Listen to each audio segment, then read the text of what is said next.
श्री शिवाय नमस्तुभ्यम। दोस्तों, जैसा कि आप सभी जानते हैं कि 5 जून 2026 शुक्रवार के दिन पुरुषोत्तम मास की ज्येष्ठ कृष्ण पक्ष पंचमी तिथि पड़ रही है। धार्मिक दृष्टि से ये तिथि अत्यंत महत्वपूर्ण मानी जाती है। जब पुरुषोत्तम मास और शुक्रवार का पावन संयोग पंचमी तिथि के साथ बनता है, तब इसका महत्व कई गुना बढ़ जाता है। कहा जाता है कि ऐसे दुर्लभ अवसर बार बार नहीं आते और जो भक्त इस दिन श्रद्धा और विश्वास के साथ भगवान शिव तथा भगवान विष्णु का स्मरण करते हैं, उनके जीवन में सुख, शांति और सकारात्मक परिवर्तन आने लगते हैं। पूज्य गुरुजनों ने भी इस दिन किए जाने वाले कुछ विशेष उपायों का उल्लेख किया है, जिनमें 11 चावल के दानों का उपाय अत्यंत प्रभावशाली माना गया है। मान्यता है कि यह उपाय साधारण दिखाई देता है, लेकिन इसकी आध्यात्मिक शक्ति बहुत गहरी होती है। कई बार ऐसे छोटे छोटे उपाय वह फल दे देते हैं जो बड़े बड़े अनुष्ठानों और प्रयासों से भी तुरंत प्राप्त नहीं हो पाता। दोस्तों, पूरे वर्ष में अनेक लोग अपनी व्यस्तता, परिस्थितियों या किसी अन्य कारण से धार्मिक उपायों और पूजा पाठ को नियमित रूप से नहीं कर पाते।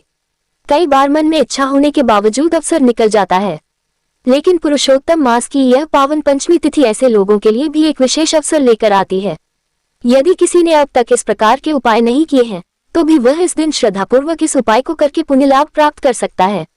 ऐसा माना जाता है कि पुरुषोत्तम मास में किया गया छोटा सा शुभ कार्य भी कई गुना फल प्रदान करता है। इसलिए इस दिन को साधारण दिन समझकर जाने नहीं देना चाहिए। जो भक्त सच्चे मन से भगवान का स्मरण करते हुए यह उपाय करते हैं, उनकी प्रार्थना अवश्य सुनी जाती है। कई लोगों के जीवन में ऐसी परेशानियां चल रही होती हैं जिनका कारण उन्हें स्वयं भी समझ नहीं आता। घर में अशांति बनी रहती है, कार्यों में रुकावट आती है, धन की समस्या समाप्त नहीं होती, मन हमेशा चिंतित रहता है या फिर किसी न किसी कारण से जीवन में नकारात्मकता बनी रहती है। ऐसे समय में व्यक्ति अनेक उपाय करता है, लेकिन फिर भी संतोषजनक परिणाम नहीं मिल पाते। धार्मिक मान्यताओं के अनुसार कुछ विशेष तिथियां ऐसी होती हैं जब श्रद्धा और विश्वास से किया गया छोटा सा उपाय भी शुभ परिणाम देने लगता है। पुरुषोत्तम मास की पंचमी तिथि भी उन्हीं विशेष अवसरों में से एक मानी जाती है। इस दिन किया गया जप, तप, दान और उपाय सामान्य दिनों की अपेक्षा अधिक फलदायी माना गया है। इसलिए यदि आप भी अपने जीवन की किसी विशेष मनोकामना की पूर्ति चाहते हैं या किसी परेशानी से मुक्ति पाना चाहते हैं, तो इस दिन श्रद्धा के साथ भगवान का स्मरण अवश्य करें। अब यहाँ पर एक महत्वपूर्ण बात जानना भी आवश्यक है कि यह उपाय आखिर करना किसे चाहिए। तो दोस्तों, इस उपाय को घर का कोई भी सदस्य कर सकता है। विशेष रूप से घर की बड़ी माताएं और बहनें यदि यह उपाय करें तो बहुत शुभ माना जाता है। लेकिन यदि किसी कारणवश वे यह उपाय न कर पाएं, तो घर का कोई भी जिम्मेदार सदस्य इसे कर सकता है। यदि किसी व्यक्ति की अपनी व्यक्तिगत मनोकामना है, तो वह स्वयं अपने लिए भी यह उपाय कर सकता है।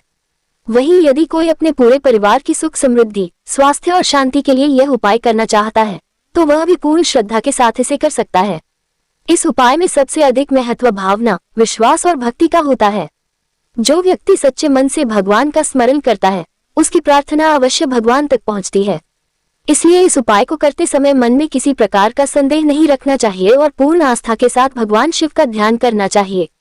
इसके साथ ही यह जानना भी आवश्यक है कि इस उपाय को कहाँ और किस समय करना अधिक शुभ माना गया है। धार्मिक मान्यता के अनुसार इस उपाय को शिव मंदिर में जाकर करना श्रेष्ठ माना जाता है। मंदिर का वातावरण सकारात्मक ऊर्जा से भरा होता है और वहां बैठकर की गई प्रार्थना मन को विशेष शांति प्रदान करती है। यदि संभव हो तो प्रातःकाल स्नान करके शिव मंदिर जाएं और भगवान शिव के दर्शन करने के बाद श्रद्धापूर्वक पूजा अर्चना करें।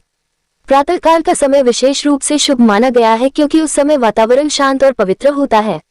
हालांकि यदि किसी कारण से सुबह जाना संभव न हो, तो प्रदोष काल में भी यह उपाय किया जा सकता है। सबसे महत्वपूर्ण बात यह है कि उपाय करते समय मन एकाग्र हो, हृदय में श्रद्धा हो और भगवान के प्रति पूर्ण समर्पण का भाव हो, तभी इस उपाय का वास्तविक महत्व और आध्यात्मिक लाभ प्राप्त होता है। तो दोस्तों, जब आप इस उपाय को करने के लिए तैयार हो जाएं, तब सबसे पहले अपनी आवश्यक सामग्री को एकत्र कर लें। इस उपाय में सबसे महत्वपूर्ण वस्तु 11 चावल के दाने हैं, लेकिन यहाँ पर यह ध्यान रखना बहुत आवश्यक है कि चावल के दाने साबुत होने चाहिए। टूटे हुए, कटे हुए या खंडित दानों का प्रयोग नहीं करना चाहिए। चाहे आपके घर में बासमती चावल हो, साधारण चावल हो या किसी भी प्रकार के चावल हो, आप उनमें से 11 अच्छे और पूर्ण दाने अलग निकाल सकते हैं। ये दाने आपके घर की रसोई से ही लिए जा सकते हैं। इसके लिए कहीं विशेष स्थान से चावल लाने की आवश्यकता नहीं होती, क्योंकि इस उपाय में वस्तु से अधिक महत्व आपकी श्रद्धा और विश्वास का होता है। इसलिए आराम से 11 साफ और साबुत चावल के दाने चुनकर किसी छोटी कटोरी या कागज में सुरक्षित रख लें, ताकि कोई दाना इधर उधर न हो। इसके बाद यदि आप सुबह के समय मंदिर जा रहे हैं, तो अपने साथ एक लोटा जल अवश्य लेकर जाएं। यदि संभव हो तो पूजा के लिए एक बेलपत्र भी साथ रख सकते हैं। वहीं यदि आप शाम के समय प्रदोष काल में यह उपाय करने जा रहे हैं तो एक दीपक तैयार कर लें। धार्मिक मान्यताओं के अनुसार दीपक भगवान के प्रति समर्पण और श्रद्धा का प्रतीक माना जाता है। इसलिए जब भी मंदिर जाएं, केवल अपनी इच्छा पूरी करने के उद्देश्य से न जाएं, बल्कि भगवान के प्रति कृतज्ञता और भक्ति का भाव भी अपने मन में अवश्य रखें। जब भक्त सच्चे हृदय से भगवान का स्मरण करता है तब उसकी प्रार्थना और भी अधिक प्रभावशाली मानी जाती है। मंदिर पहुंचने के बाद सबसे पहले भगवान शिव के दर्शन करें। बिना जल्दबाजी किए कुछ क्षण शांत मन से भगवान के चरणों में बैठे और उनका स्मरण करें। इसके बाद यदि आप सुबह गए हैं तो श्रद्धापूर्वक भगवान शिव को जल अर्पित करें। फिर बेलपत्र या जो भी पूजन सामग्री आप साथ लेकर गए हो उसे अर्पित करें। यदि आप शाम के समय गए हैं तो सबसे पहले दीपक प्रज्वलित करें और उसे उचित स्थान पर स्थापित करें। इसके बाद भगवान शिव का ध्यान करते हुए कुछ समय तक मंत्र जाप करें।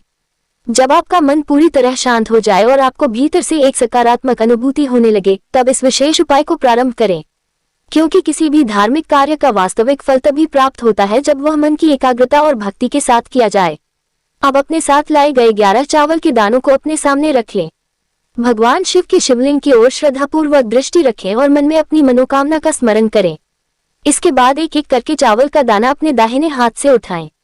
हर दाना चढ़ाते समय भगवान शिव का स्मरण करें और पूरे विश्वास के साथ उसे शिवलिंग पर अर्पित करें। इस प्रक्रिया में किसी प्रकार की जल्दबाजी नहीं करनी चाहिए। प्रत्येक दाने के साथ आपके मन में भगवान के प्रति श्रद्धा और विश्वास का भाव बना रहना चाहिए। जब भक्त पूरी आस्था के साथ भगवान को कुछ अर्पित करता है तब वह वस्तु साधारण नहीं रह जाती, बल्कि वह उसकी भक्ति का प्रतीक बन जाती है। यही कारण है कि छोटे से छोटे अर्पण का भी धार्मिक दृष्टि से बहुत बड़ा महत्व माना गया है। एक एक करके सभी 11 चावल के दाने भगवान शिव को अर्पित करते जाएं। जैसे जैसे दाने अर्पित होते जाएं, वैसे वैसे अपने मन की नकारात्मकता, चिंताएं और परेशानियां भी भगवान के चरणों में समर्पित करते जाएं। ये भाव रखें कि जो भी कठिनाइयां आपके जीवन में हैं, उनका समाधान भगवान की कृपा से अवश्य होगा। कई बार मनुष्य अपनी समस्याओं के बोझ से इतना परेशान हो जाता है कि उसे कोई मार्ग दिखाई नहीं देता, लेकिन जब वह सच्चे मन से भगवान का आश्रय लेता है तब उसके भीतर एक नई शक्ति और नया विश्वास जागृत होने लगता है। यही विश्वास आगे चलकर उसके जीवन में सकारात्मक परिवर्तन का कारण बनता है। जब आपका अंतिम अर्थात 11वां चावल का दाना आपके हाथ में हो तब अपनी मनोकामना को मन ही मन भगवान शिव के समक्ष प्रकट करें। अपने हृदय की बात सरल भाव से भगवान को कहें। किसी विशेष शब्दों की आवश्यकता नहीं है। भगवान भाव के भूखे हैं और वे अपने भक्त के मन की हर बात जानते हैं।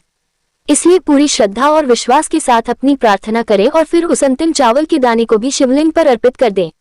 इसके बाद कुछ क्षण वहीं शांत बैठकर भगवान शिव का ध्यान करें। अपने मन को पूर्ण रूप से भगवान के चरणों में समर्पित कर दें और उनकी कृपा पर विश्वास रखें, क्योंकि जहां सच्ची भक्ति होती है वहां भगवान की कृपा अवश्य बरसती है। दोस्तों, जैसे ही आपके 11 चावल के दाने भगवान शिव को अर्पित हो जाएं, उसके बाद तुरंत वहां से उठकर नहीं जाना चाहिए। कुछ समय भगवान के चरणों में बैठकर उनका स्मरण अवश्य करना चाहिए। कई बार लोग उपाय तो कर लेते हैं, लेकिन उसके बाद मन को स्थिर नहीं रखते, जबकि धार्मिक मान्यताओं के अनुसार उपाय के बाद किया गया ध्यान और प्रार्थना भी उतना ही महत्वपूर्ण माना जाता है। इसलिए कुछ क्षण आंखें बंद करके भगवान शिव का ध्यान करें और अपने जीवन में मिली हर छोटी बड़ी कृपा के लिए उनका धन्यवाद करें, क्योंकि कृतज्ञता का भाव व्यक्ति के जीवन में सकारात्मक ऊर्जा का संचार करता है और भगवान की कृपा को आकर्षित करता है। इसके बाद भगवान शिव के मंत्रों का जाप करें। यदि आप अधिक मंत्र नहीं जानते तो केवल भगवान शिव का नाम भी श्रद्धापूर्वक ले सकते हैं। जब भक्त सच्चे मन से भगवान का स्मरण करता है तब उसका मन धीरे धीरे शांत होने लगता है। मन की अशांति कम होती है और भीतर एक अलग प्रकार की शक्ति का अनुभव होने लगता है। यही आध्यात्मिक शक्ति व्यक्ति को कठिन परिस्थितियों में भी आगे बढ़ने का साहस देती है। इसलिए उपाय के बाद कुछ समय भगवान के नाम का स्मरण अवश्य करें और अपने मन को पूरी तरह उनकी शरण में समर्पित कर दें। दोस्तों, इस उपाय का सबसे बड़ा आधार विश्वास है। यदि कोई व्यक्ति केवल औपचारिकता के रूप में इसे करता है तो उसे वह अनुभव नहीं मिल पाता जो सच्ची श्रद्धा और भक्ति से करने वाले भक्तों को प्राप्त होता है। इसलिए जब भी यह उपाय करें, मन में किसी प्रकार का संदेह न रखें। ये भावना रखें कि भगवान शिव आपकी प्रार्थना सुन रहे हैं और आपकी मनोकामना को जानते हैं। कई बार भगवान हमारी इच्छाओं को तुरंत पूरा नहीं करते, लेकिन वे हमारे लिए वह मार्ग अवश्य तैयार करते हैं जो हमारे जीवन के लिए सबसे उत्तम होता है। इसलिए उपाय करने के बाद धैर्य और विश्वास बनाए रखना भी बहुत आवश्यक है। पुरुषोत्तम मास की यह पावन पंचमी तिथि हमें केवल उपाय करने का अवसर ही नहीं देती, बल्कि भगवान के प्रति अपने प्रेम, श्रद्धा और समर्पण को व्यक्त करने का भी अवसर प्रदान करती है। इस दिन किया गया जप, तप, दान, पूजा और भगवान का स्मरण विशेष पुण्यदायी माना गया है। इसलिए यदि संभव हो तो इस दिन किसी जरूरतमंद की सहायता भी अवश्य करें।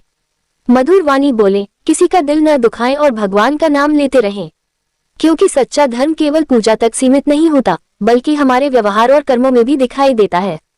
तो दोस्तों, यदि आप भी अपने जीवन में सुख, शांति, समृद्धि और सकारात्मक परिवर्तन की कामना करते हैं, तो पुरुषोत्तम मास की इस पावन पंचमी तिथि पर श्रद्धा और विश्वास के साथ भगवान शिव का स्मरण अवश्य करें। 11 चावल के दानों का ये सरल उपाय भक्ति, विश्वास और समर्पण का प्रतीक है। भगवान शिव से प्रार्थना है कि वे आपके जीवन की सभी बाधाओं को दूर करें, आपके घर परिवार में सुख और शांति बनाए रखें, आपके मन की उचित और शुभ मनोकामनाओं को पूर्ण करें तथा अपने आशीर्वाद की वर्षा सदैव आप और आपके परिवार पर बनाए रखें। हर हर महादेव। श्री शिवाय नमस्तुभ्यम।